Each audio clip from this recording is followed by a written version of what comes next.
तो आज के करंट अफेयर्स के अंक पे करंट अफेयर्स से जुड़े हुए कई सारे मुद्दे लेकर के आप सभी के सामने मैं उपस्थित हुआ हूं, ताकि आप सभी की जो आगामी परीक्षाएं हैं उनमें करंट अफेयर्स लगभग यही सारा देखने को मिलेगा जो पिछले कई एपिसोड से आप लोग करंट अफेयर्स देख रहे हैं। और मैं निरंतर रखूंगा ये श्रृंखला।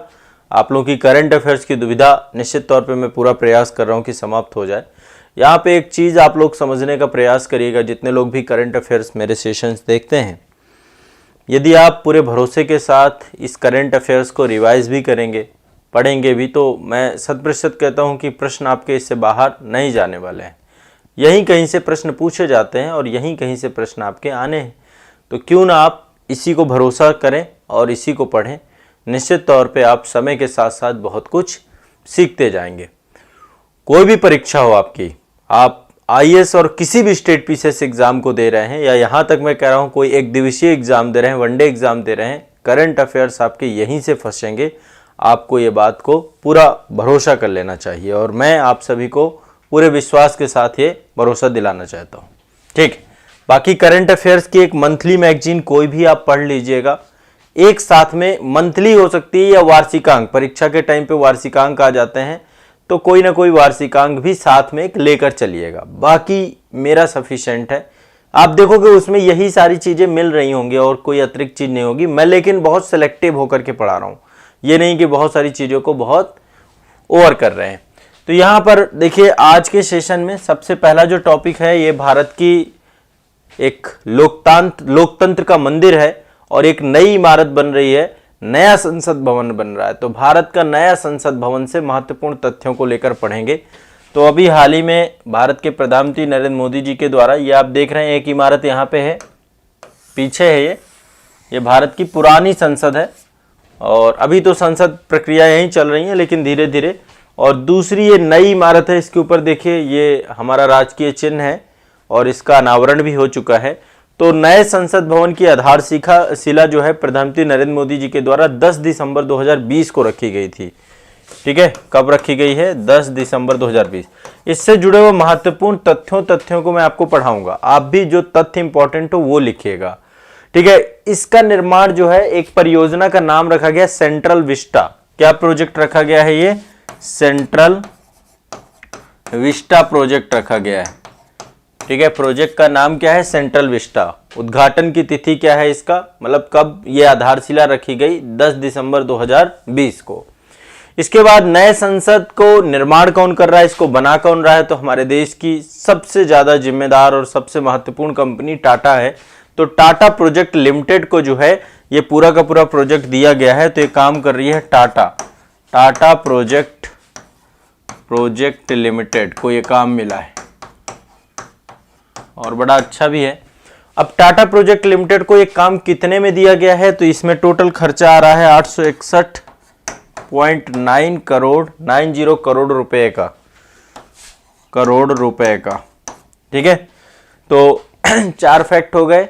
कब ये आधारशिला रखी गई और जो है सेंट्रल विस्टा प्रोजेक्ट हो गया, टाटा को मिला, इतने को मिला। ठीक है, इसका जो डिजाइनिंग है, ये तो टाटा इसको बनाएगा, कंस्ट्रक्शन करेगा, विनिर्माण करेगा। ठीक है, लेकिन जो इसकी डिजाइनिंग है वो बनाएगी SCP designing and planning company. इसकी डिजाइनिंग की ऐसा बनेगा, तो ये काम करेगी एससीपी डिजाइन, एचसीपी डिजाइन। ये भी ध्यान रखिएगा, बहुत लोगों को नहीं पता होगा, तो ये भी आपको ध्यान रखना है।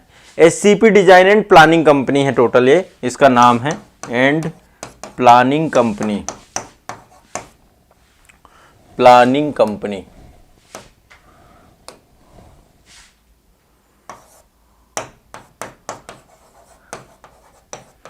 ठीक है, क्लियर है, स्पष्ट है। ये वाला डिजाइनिंग के लिए है और कंस्ट्रक्शन का काम जो है टाटा प्रोजेक्ट किया जा रहा है।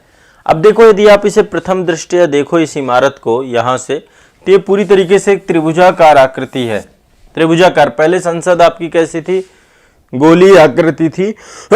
ये आपका जो है लुटियंस डेली के तौर पे, जो हर्बर्ट बेकर और जो है एडविन लुटियंस के द्वारा पूरा का पूरा प्रोजेक्ट उस टाइम पे बना था। 1931 की बात है वो, है ना। और ये जो आपकी नई संसद अब बन रही है, सेंट्रल विस्टा प्रोजेक्ट के तहत बन रही है। तो टोटल ये त्रिभुजाकार आकृति है, लगभग जो ये है 64,500 स्क्वायर फीट में बन रही है आपकी, 64,500 500 किलोमीटर वो स्क्वायर फिट है आपका, है ना, स्क्वायर फिट में बन रही है आपकी ये 64,500 स्क्वायर फिट में बन रही है। यह वर्ग मीटर है, माफ करिएगा, फिट नहीं है, वर्ग मीटर, मीटर स्क्वायर है ये, मीटर स्क्वायर, हाँ फिट में तो कम हो जाएगा। तो ये इतना एरिया है इसका। अब देखो ओवरऑल इसके बनाने के पीछे का रीजन क्या है। आपको पता है कि 2026 तक ही हमारे देश में जो परिसीमन आयोग है, जिसके द्वारा जो संसद और लोकसभा के सीटों का और विधानसभा की सीटों को लेकर के एक वो रखा गया, तो अब आने वाले समय पे अब लोकसभा की सीटें बढ़ेंगी। अब वैसे भी ये पुराना है तो इसमें कैपेसिटी बहुत कम है, तो अब ये जो बन रहा है यहाँ पे थोड़ा सा संख्या बढ़ाई गई, जैसे लोकसभा की संख्या बढ़ाई गई है 888, ठीक है, 888 सदस्य जो है लोकसभा के बैठ पाएंगे यहाँ से, ठीक है। सभी लोग आराम से लिखते जाना ये चीजों को, लोकसभा के लिए 888 और राज्यसभा के सदस्य बैठ पाएंगे 384। अब ऐसा नहीं कि इतनी सीटें बना दी जाएंगी, ये तो मैक्सिमम एक बना दिया गया दायरा, अब जितनी बनेंगी वो देखा जाएगा। तो लोकसभा में बैठने की कैपेसिटी आपकी 888 है और राज्यसभा में 384 है। इस कैपेसिटी के साथ ये पूरी पूरी व्यवस्था बनाई गई है। अभी इसी परिसर पे आपका अशोक स्तंभ लगाया गया है, ठीक है। यहाँ पे देखिए ये है आपका अशोक स्तंभ, ऊपर लगाया गया सबसे ऊपर सेंटर में। तो ये जो अशोक स्तंभ राजकीय चिन्ह लगाया गया है, इसको ये लगभग टोटल 6.5 मीटर की हाइट है, 6.5 मीटर ऊंचा अशोक स्तंभ है। टोटल जो है इसमें 9,500 किलोग्राम का वजन है, 9500 किलोग्राम का वेट है इसमें। और इसका अनावरण किया था मोदी जी ने 11 जुलाई 2022 को, पिछले ही साल हुआ था 2022 को। मतलब जो अशोक स्तंभ है इसका अनावरण हो चुका है। बाकी बिल्डिंग भी बहुत तेजी से काम हो रहा है और जल्द ही जो है राष्ट्र को समर्पित होगी, हो सकता है अगले साल तक आ जाए।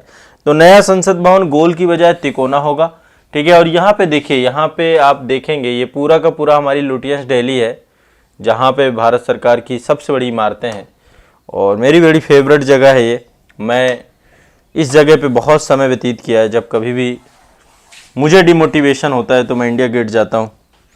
और यहाँ पे देखिए ये जगह है, ये आपका, ये तो हमारी पुरानी संसद है, पुराना कुछ नहीं होता है लेकिन फिर भी अब नया बन गया तो उसकी जगह पे पुरानी हो गई। तो ये नई संसद जो बन रही है, यहीं पर इसके पास एक बिल्डिंग है, नई संसद से अटैच्ड बिल्डिंग एक बनाई गई है। यहाँ पे देखिए हमारा प्रेसिडेंट हाउस है, ये है राष्ट्रपति भवन, ठीक है। और राष्ट्रपति भवन परिसर में ही आपका नॉर्थ ब्लॉक है और इधर साउथ ब्लॉक है, ठीक है। इंडिया गेट यहाँ पे देखिए कर्तव्य पथ है, अभी ये नाम परिवर्तन हुआ है, कर्तव्य पथ है, यहीं पे जनपथ और कर्तव्य पथ है, दो पथ है। तो कर्तव्य पथ में ही यहीं पर आपका आगे चल के इंडिया गेट रहता है, ठीक है। तो ये पूरा का पूरा परिसर है जो आप लोगों ने निश्चित तौर पे घूमने जरूर आए होंगे और मेरा बड़ा जुड़ाव है इस जगह से। मतलब आप सोच नहीं सकते, ये बड़ा मोटिवेशनल जगह है, जहाँ पे जो है भारत के राष्ट्रपति बैठते हैं, संसद सदस्य बैठते हैं। एक दो बार मैं संसद के अंदर गया हूँ, मतलब कि पास लेकर के आप भी जा सकते हैं, आपके संसद के द्वारा पास के थ्रू जा सकते हैं। एक दो बार, कई बार हमने स्टूडेंट्स को भी ले गए हैं संसद के, मतलब वो विजिटिंग गैलरी होती है, दर्शक दीर्घा होती है, वहाँ पे जाकर संसद की कार्रवाई भी देखी जा सकती है। तो शुरुआत में एक दो बार मैं छात्रों को भी संसद भवन के अंदर ले गया था, ठीक है। तो ये आपका हो गया संसद भवन से जुड़े हुए कुछ तथ्य और फैक्ट। अब अगला है, देखो ये योजना भी बड़ी इंपॉर्टेंट है आपकी, अग्निपथ और अग्निवीर का जो कॉन्सेप्ट है आपका।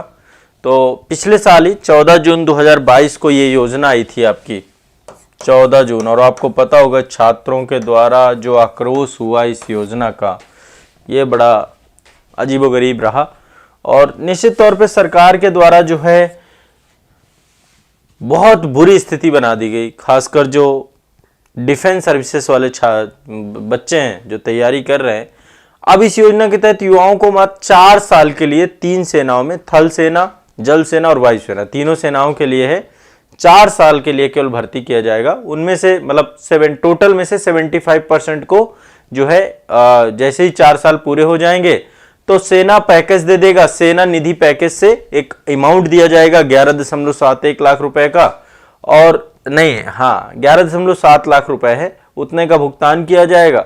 और इसके बाद अग्निवीरों को हो सकता है कि जो सशस्त्र बल हों उनमें विशेष प्रेफरेंस दिया जाए, जैसे CAPF है और असम राइफल्स है, इनमें 10% सीटें आरक्षित की गई हैं इनकी।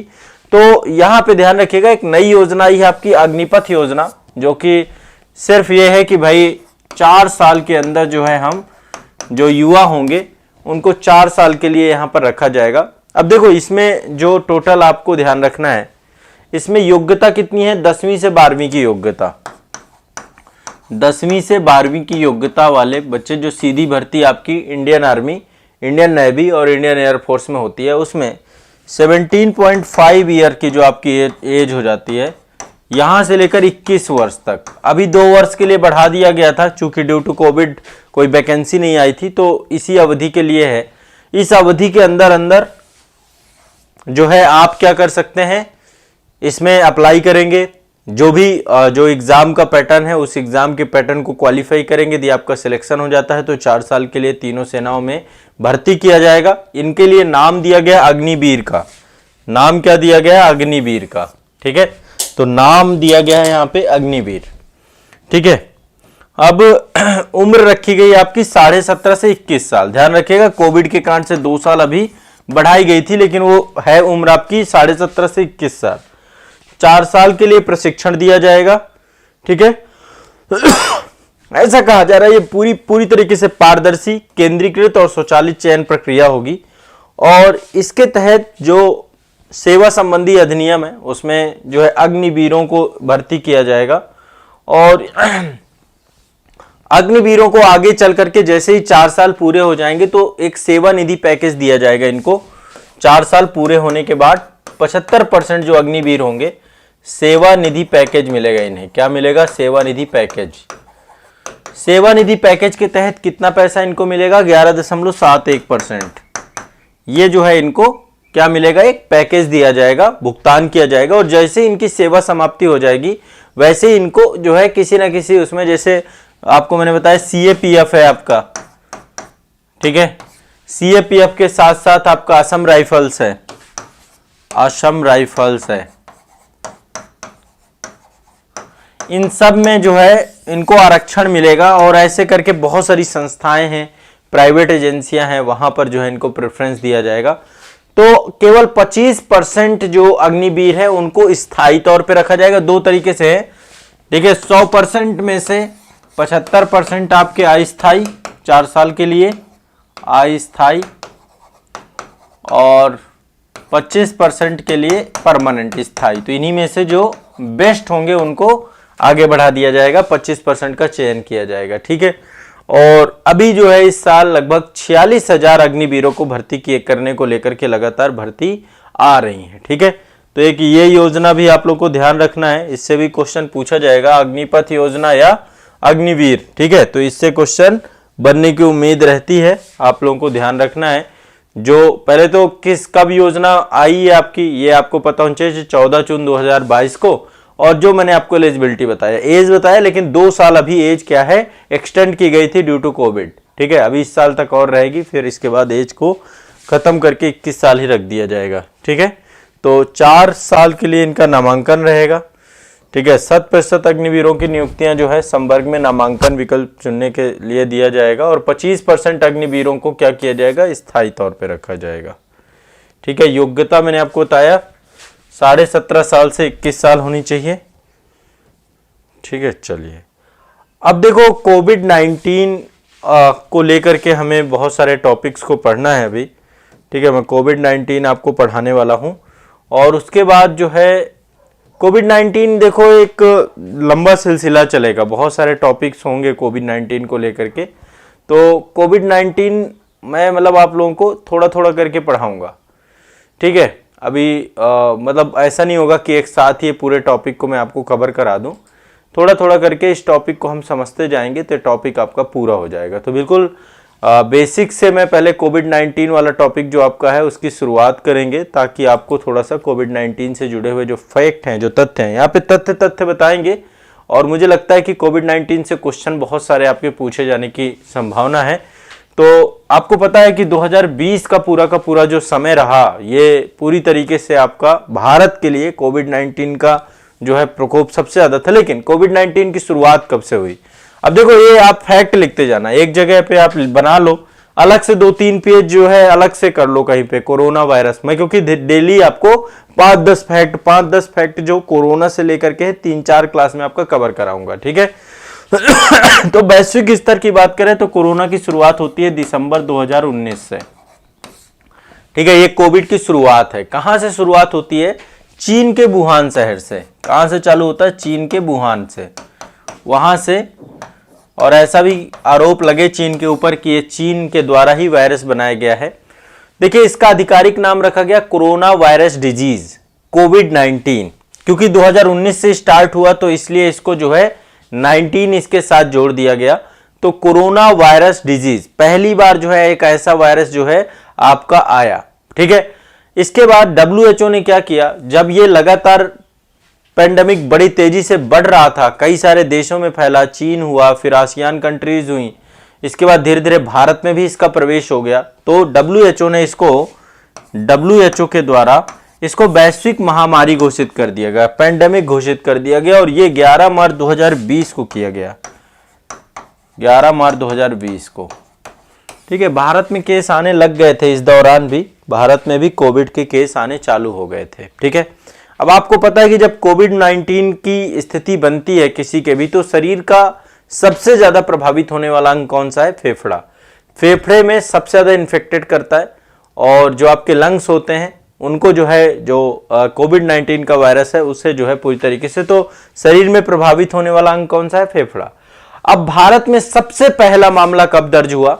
और भारत में सबसे पहला मामला जो है केरल राज्य में दर्ज हुआ। कहां पे, किस राज्य में दर्ज हुआ? केरल में। भारत में कोरोना का पहला मामला आया केरल में, ठीक है।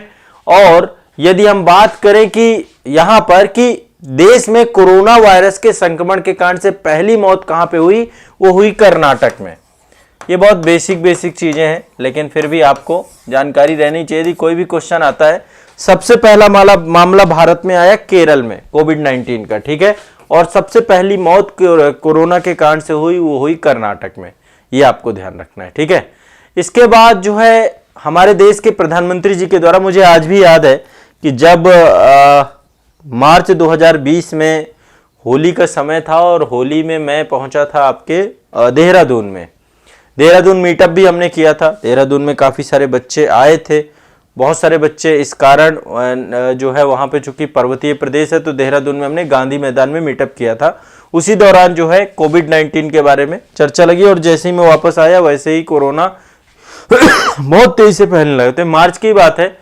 तो जनता कर्फ्यू कब लगाया गया? मतलब प्रधानमंत्री जी के द्वारा जनता कर्फ्यू लगाया गया 22 मार्च को। यह क्वेश्चन भी पूछा जाएगा आपसे।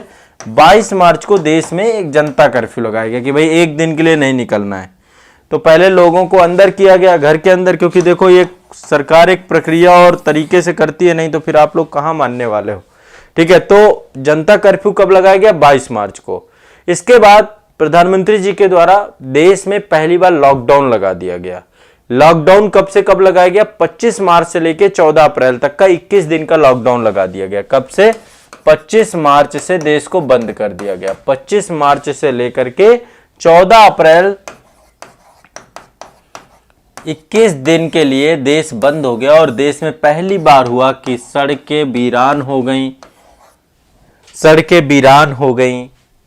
आज भी मुझे वो मंजर याद आता है कि जब प्रवासी मजदूर जो है अपने घर जाने के लिए बड़ा आतुर हो रहे थे, और स्थिति बहुत बुरी भी हुई थी। तो 25 मार्च से 14 अप्रैल तक पहला लॉकडाउन लगा था। फिर इसके बाद लॉकडाउन बढ़ता गया, बढ़ता चला गया, वो फिर आपका लंबी अवधि तक रहा। और कोविड में मैं बहुत एक्टिव था, आप लोगों को पता होगा। मैं भी 2 बार कोविड मुझे भी हुआ है। लेकिन उस दौरान जो प्रवासी मजदूर थे, यहाँ तक कि मैंने 100 झुग्गियाँ जो है उस समय आपकी गोद ली थी। जो यहाँ पे जिस क्षेत्र में मैं हूँ, गाजियाबाद क्षेत्र में, यहाँ पे 100 झुग्गियों को हमने गोद लिया था। और हमारा पूरा प्रयास था, लगभग 500 लोग थे उसमें, 100 परिवार थे आपके, और 500 लोग थे जिनके खाने पीने से लेकर उनके किसी भी तरीके से स्वास्थ्य संबंधी कोई भी समस्या को लेकर के हमारा जो फाउंडेशन है, आज़ाद फाउंडेशन, काफ़ी सक्रिय तौर पे काम किया। और यहाँ तक कि जब बात आई कोविड-19 में कि प्रवासी मजदूर जो है इस समय जा रहे हैं, जो है पलायन कर रहे हैं, तो उस दौरान भी हमने ये प्रयास किया था कि उनके जो है उन तक संसाधन पहुंचाया जाए। तो बहुत एक्टिव रहा था उस दौरान, और उसी कारण से फिर पहले जो है आपका जब पहला जो वेव आई थी उसमें, फिर दूसरी वेव 2 बार मैं इन्फेक्ट हो चुका हूँ, बट अभी स्वस्थ है, स्थिति कोई दिक्कत नहीं है, डबल वैक्सीनेशन है, सब कुछ बढ़िया है, बच गए, नहीं तो फिर बहुत सारे अपनों को भी खो दिया। आप लोगों के भी अपने अनुभव होंगे, हमारे भी कटु अनुभव हैं कि कोविड-19 के कारण से काफ़ी लोग चले गए। तो कोरोना को महामारी घोषित करने वाला भारत का पहला राज्य कौन था? हरियाणा, ये भी ध्यान रखना है। पहला राज्य था हरियाणा आपका, ठीक है। पहला राज्य जिसने कोविड-19 को क्या किया? महामारी घोषित किया। WHO ने कब घोषित कर दिया था? 11 मार्च को। फिर हरियाणा ने घोषित किया। कोरोना वायरस के कारण से पूरी तरीके से कर्फ्यू लगाने वाला पहला राज्य था पंजाब। पंजाब ने सबसे पहले पूरी तरीके से कर्फ्यू लगाया था कोरोना के कारण से, तो पूरी तरीके से कर्फ्यू लगाने वाला राज्य था पंजाब, ये भी ध्यान रखना है, ठीक है। बहुत बेसिक चीजें हैं, पता होनी चाहिए। और जो है कोरोना वायरस के कारण से लॉकडाउन करने वाला पहला राज्य जो पूरी तरीके से लॉकडाउन किया गया वो है राजस्थान। ये 3 फैक्ट आपको याद रखना है। हरियाणा का नाम किस लिए आ रहा है? कोरोना को महामारी घोषित करने के कारण से, कि कोरोना को महामारी घोषित किया गया। पंजाब का नाम क्यों आ रहा है? क्योंकि पूरी तरीके से जनता कर्फ्यू लगाया गया। और लॉकडाउन जो आपका है, पहली बार लॉकडाउन लगाने वाला राज्य राजस्थान बना, मतलब कि राजस्थान पहला राज्य था जिसने स्टेट गवर्नमेंट ने, पहले सेंट्रल गवर्नमेंट ने तो किया ही, फिर राज्य मतलब राजस्थान ने भी पूरे स्टेट में लॉकडाउन घोषित कर दिया। भारत में फिर कोविड-19 को लेकर के आपको पता है वैक्सीन बनी है ना, कोवैक्सीन बनी, कोविशील्ड बनी। तो कोविड-19 की वैक्सीन प्राप्त करने वाला पहला भारतीय व्यक्ति का नाम है मनीष कुमार। ये भी देखिए ऐतिहासिक हो गई चीजें। मनीष कुमार ये पहले पर्सन है जिनको कोरोना की पहली वैक्सीन वॉलंटरी लगी थी। और इसके बाद फिर आपको पता है कि कोविड-19 की जो वैक्सीन लगी उसमें फ्रंट लाइन वर्कर को पहली प्रायोरिटी दी गई, और इसके बाद फिर बाद में वैक्सीन लगी। और फ्रंट लाइन के लिए ज़रूरी भी था ताकि उनको जो है चीज़ों को संभालना है। तो बहुत तरीके से और पूरा देश आज वैक्सीनेटेड है, ये बहुत गर्व की बात है, ठीक है। बच्चे भी धीरे धीरे, बूस्टर डोज भी लग रही है, पूरे विश्व को वैक्सीनेटेड कर दिया हमने। सीरम इंस्टीट्यूट ऑफ इंडिया की जय हो। किस तरीके से उन्होंने जो है पूरे देश के साथ साथ विश्व के कई देशों में ये समस्या जो है उसमें मतलब वरदान साबित हुआ ये पूरा इंस्टीट्यूट। तो कोविड-19 कोवैक्सीन भारत बायोटेक के द्वारा, अभी इन पे बाद में आएंगे। तो यहाँ पे जो पर्टिकुलर 2-4 डेटें हैं आपको याद रखना है कोरोना को लेकर। सबसे पहली डेट याद रखनी है, कोरोना चालू होता दिसंबर 2019 में, ठीक है। WHO के द्वारा 11 मार्च 2020 को इसको वैश्विक महामारी घोषित कर दिया जाता है। और ये जो है आपका केरल राज्य में पहला मामला भारत में दर्ज किया गया था। इजराइल, एक क्वेश्चन और है, कोरोना काल में दुनिया का पहला मास्क मुक्त देश कौन सा बना था? कि जहां मास्क की जरूरत नहीं है, पहले तो मास्क खूब चला, लेकिन दुनिया में पहला मास्क मुक्त देश बना था इजराइल। ये भी ध्यान रखिएगा, दुनिया का पहला मास्क मुक्त देश बनाया गया था इजराइल। तो इजराइल को लेकर के ये क्वेश्चन पूछता है। बाकी पहला कोविड-19 फ्री स्टेट बना था आपका, कंट्री बना था न्यूजीलैंड। मतलब न्यूजीलैंड ने अपने आप को कोविड-19 फ्री घोषित कर दिया था 100%। पहला स्टेट, पहला कंट्री के तौर पे न्यूजीलैंड है, ठीक है। तो अब आज के लिए कोविड को लेकर के तो इतना ही रखेंगे। कोविड को लेकर के आज ज्यादा जानकारियां नहीं, इतना पर्याप्त है, ठीक है। अब देखिए आगे चलते हम लोग। आगे मैं चाह रहा हूं कि बहुत सारे सूचकांक हैं आपके भारत के, वो मतलब अंतरराष्ट्रीय स्तर पे बहुत सारे सूचकांक हैं। हम क्या करते हैं कि कुछ कुछ सूचकांक लेकर के उनकी जो है उनसे जुड़े हुए जो क्वेश्चन हैं आपके, उनको यहाँ पे करना चालू करते हैं। मतलब कि ये बहुत जरूरी है कि आपको कुछ बेसिक चीजें लेकर के हम यहाँ पे करा दें, ठीक है। तो सूचकांक और भारत का स्थान, आज ये टॉपिक हम लोग करेंगे। तो यहाँ पे आप भी डाल लो, एक पेज बना लो, आप लोग एक लिस्ट बना लो। अब देखो कोविड को लेकर के पेज छोड़ देना, कोविड को लेकर के अभी कल मैं फिर कुछ लिखवाऊंगा, परसों फिर कुछ लिखवाऊंगा। अभी आने वाले करंट अफेयर्स के जो एपिसोड होंगे ना, डेली 5-10 फैक्ट 5-10 फैक्ट 5-10 फैक्ट आप कलेक्ट करते जाओगे मेरी तरफ से। मैं एक साथ इसलिए नहीं दे रहा हूं ताकि फिर आपको दिक्कत ना हो जाए। ये सही रहेगा ना? एक बार बताओ मुझे जितने भी बच्चे हैं कि मतलब कोविड को लेकर के फिर थोड़ा थोड़ा बताऊं, मैं एक दिन में बता दूंगा फिर आप घबरा जाओगे। बताए सभी लोग? अब ऐसे ही सूचकांकों को लेकर के भी जो प्रश्न बन सकते होंगे, इनको भी एक बार देख लेते हैं, ठीक है। चलिए मैं स्टार्ट कर रहा हूं। सूचकांक से बहुत सारे क्वेश्चन आते हैं आपके, तो सूचकांक को लेकर के जो है, तो देखो पहला सूचकांक जो है, इसमें बहुत ज्यादा चीजें नहीं बताऊंगा, बहुत बेसिक बेसिक बातें बताऊंगा। पहला सूचकांक है जलवायु परिवर्तन प्रदर्शन सूचकांक 2023। जलवायु परिवर्तन लिखते जाना, परिवर्तन प्रदर्शन सूचकांक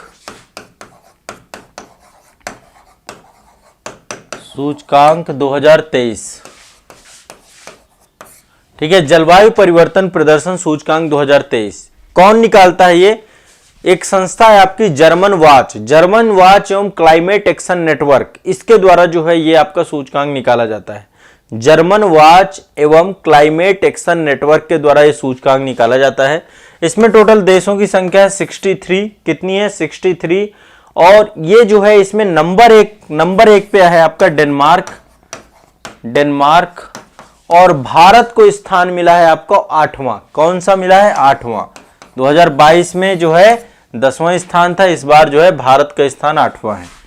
तो एक तो ये ध्यान रखिएगा, जलवायु परिवर्तन में क्या प्रदर्शन हो रहा है, तो भारत की स्थिति अच्छी हो रही है। जलवायु परिवर्तन प्रदर्शन सूचकांक में भारत का स्थान है 8वां। ठीक है, ध्यान रखिएगा। 2023 का है, क्वेश्चन पूछ सकता है। जर्मन वाच एवं क्लाइमेट एक्शन नेटवर्क के द्वारा निकाला जाता है। डेनमार्क नंबर 1 पे है और भारत 8वें नंबर पे है जलवायु प्रदर्शन में। ध्यान रखिएगा, जलवायु परिवर्तन प्रदर्शन में। तो पहला सूचकांक तो आपका ये है जो आपको रट लेना है। दूसरा देखिए, एक संस्था है आपकी हेनले एंड पार्टनर्स। कौन सी संस्था है? Henley and Partners. Henley and Partners एक संस्था है। इस संस्था के द्वारा एक रिपोर्ट निकाली जाती है, एक इंडेक्स निकाला जाता है, Henley Passport Index. Henley Passport Index ये निकाला जाता है आपका। अब हेनले पासपोर्ट इंडेक्स के तहत क्या है ये संस्था है आपकी हेनले एंड पार्टनर्स, इसके द्वारा निकाला जाता है। अब इसमें देखा जाता है कि विश्व में जो पासपोर्ट है उनकी स्थिति क्या है। जैसे कि विश्व का नंबर 1 पासपोर्ट जो आपका है, विश्व का नंबर 1 पासपोर्ट मतलब कि जापान का है। जापान ये एक तरीके की एक देश की क्रेडिबिलिटी होती है कि वहां के नागरिकों को इससे जो है बहुत बेनिफिट्स भी मिलते हैं। तो वर्ल्ड का नंबर 1 आपका कौन सा है? हेनले पासपोर्ट इंडेक्स के तहत नंबर 1 है जापान का। भारत का जो है आपका 85वें स्थान पे है, हमारा स्थान है 85वां। ये 2023 का डेटा है, 2023 का डेटा है ये आपका। हेनले पासपोर्ट इंडेक्स 2023 के तहत नंबर 1 जापान, भारत आपका 85वें नंबर पे है। अभी हमारे पासपोर्ट की स्थिति बुरी है, ठीक है, देखा जाए तो ये किसी भी देश के नागरिक और वहां के एटीट्यूड, बिहेवियर, कंट्री और उसकी क्रेडिबिलिटी को दिखाता है। किसी भी देश का पासपोर्ट एक व्यक्ति धारण करता है तो उसकी क्या क्रेडिबिलिटी है, ठीक है, ये भी ध्यान रखिएगा। चलिए ध्यान रखना है इस बात को, ठीक है। अगला रखिए, नेक्स्ट अगला है, एक संस्था है ग्लोबल फायर पावर, ठीक है, एक संस्था है ग्लोबल फायर पावर, ठीक है। इस संस्था के द्वारा एक इंडेक्स निकाला जाता है जिसका नाम है ग्लोबल फायर पावर इंडेक्स 2023। इसके द्वारा ग्लोबल फायर पावर इंडेक्स 2023 एक इसके द्वारा क्या किया गया? सूचकांक जारी किया गया। इस सूचकांक पे नंबर 1 पे आपका है यूएसए, नंबर 1 पे यूएसए है और भारत का स्थान 4th है। भारत आपका 4th है, 4थे नंबर पे है। भारत आपका 4थे नंबर पे है, ठीक है। तो एक इंडेक्स आपका ये है ग्लोबल फायर पावर इंडेक्स 2023, ठीक है, 2023। ये ध्यान रखना 2023, 2022 जहां पे, क्योंकि बहुत सारे इंडेक्स ऐसे हैं जो 2022 के हैं, बहुत सारे इंडेक्स 2023 में आ चुके हैं, ठीक है। अभी पूरा साल पड़ा है, अभी ऐसा तो है नहीं, ठीक है। अब अगला चलते हैं, नेक्स्ट है आपका नेटवर्क रेडीनेस इंडेक्स। एक संस्था है आपकी, इसके द्वारा नेटवर्क रेडीनेस इंडेक्स निकाला जाता है। Network readiness index, readiness index ये 2022 का डेटा है, 2022 का। एक वाशिंगटन डीसी की संस्था है जिसका नाम है पोर्टुलांस इंस्टीट्यूट के द्वारा नेटवर्क रेडीनेस इंडेक्स निकाला गया, जिसमें से नंबर 1 में अमेरिका है, नंबर 1 में यूएसए है और भारत का स्थान 61वां है। भारत जो है 61 में है। कौन से में? 61वें नंबर पे हमारा इंडिया है। तो नेटवर्क रेडीनेस इंडेक्स आपका 2022 का, इसमें भारत का स्थान 61वां है, ये भी ध्यान रखिएगा। इसके बाद एक है आपका ग्लोबल एमिशन सेफ्टी रैंकिंग, ठीक है।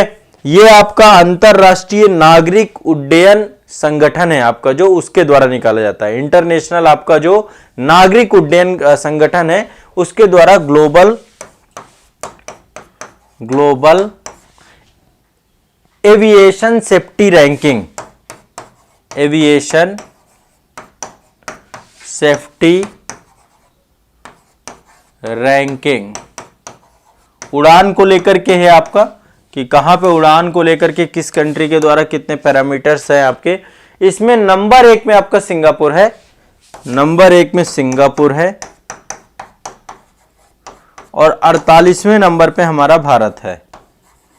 तो एक रैंकिंग आपको ये ध्यान रखना है, ये रैंकिंग आपकी है 2022 की। कब की है? 2022 की, ठीक है। तो देखिए, ग्लोबल एविएशन सेफ्टी रैंकिंग अंतरराष्ट्रीय नागरिक और उड्डयन संगठन के द्वारा निकाला जाता है। सिंगापुर नंबर 1 पे, भारत की 48वीं रैंक है, ठीक है। टोटल 5 इंडेक्स हो गए आपके, ये 5 इंडेक्स हो गए। सबसे पहला हो गया जलवायु परिवर्तन प्रदर्शन सूचकांक, नंबर 1 में डेनमार्क, भारत की 8वीं रैंक। ध्यान रखिएगा 2023 की का इंडेक्स है ये 2023 का है, जलवायु परिवर्तन एवं प्रदर्शन सूचकांक 2023। इसके बाद हेनले एंड पार्टनर्स के द्वारा हेनले पासपोर्ट इंडेक्स 2023, ये हो गया आपका, जापान नंबर 1 पे है इसमें।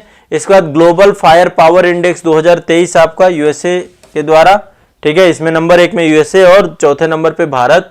फिर network readiness index 2022, number 1 USA, Bharat जो है 61वें नंबर पे। और ग्लोबल एविएशन सेफ्टी रैंकिंग 2022, ये आपको ध्यान रखना है, ये आपको जो है इंपॉर्टेंट है। क्लियर है? स्पष्ट है? ठीक है। तो देखिए, मैंने आज के करंट अफेयर्स के सेशन में कितने सारे टॉपिक कवर किए आपके। पहले टॉपिक में तो सेंट्रल विस्टा प्रोजेक्ट के बारे में बताया मैंने आपको कि सेंट्रल विस्टा प्रोजेक्ट क्या है। दूसरे टॉपिक में अग्निवीर या अग्निपथ योजना के बारे में हमारी चर्चा हुई। तीसरे नंबर पे कोविड-19 को लेकर के अब हमारा एक सीरीज चालू कर दी है मैंने, मान लीजिए कि जिसमें कोरोना वायरस को लेकर के जितने भी फैक्ट होंगे क्रम से थोड़ा थोड़ा पढ़ेंगे। अब इसमें बहुत कुछ है, अभी तो हम पहले बेसिक्स देख रहे हैं, फिर इसके लिए बहुत अभियान चलाए गए हैं, बहुत सारे ऐप बनाए गए हैं, वैक्सीनेशन को लेकर के बहुत सारे तथ्य फैक्ट है। तो जो आपके एग्जाम में पूछे जाएंगे उन्हीं टॉपिक्स को हम यहाँ पे लेंगे, ठीक है। तो ये आपकी एक लिस्ट बनती रहेगी, अलग से पेज बना करके एक लिस्ट आप बनाते जाइएगा, ठीक है। और ये जलवायु परिवर्तन सूचकांक, ये सूचकांकों की एक लिस्ट बना लीजिए, ये भी खत्म हो जाएंगे, ज्यादा नहीं, 4-5 लेक्चर में भारत अंतरराष्ट्रीय सारे सूचकांक में कवर करा दूंगा। तो सूचकांक भी एक क्रम से थोड़े थोड़े होते रहेंगे। तो आज के सेशन में अभी इतना ही रखेंगे। इतने जितने तथ्य मैंने आपको बताए इनको रट जाओ, इनको याद कर लो, इनको रिवाइज कर लो।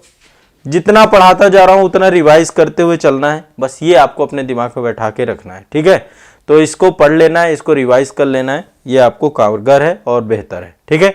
तो एक बार आप लोग अपनी प्रतिक्रिया दें, सेशन कैसा रहा। और जितना पढ़ाता जा रहा हूं पुराना भी रिवाइज करते रहिए, एग्जाम वाले दिन पूरा का पूरा काम आएगा, ठीक है। चलिए,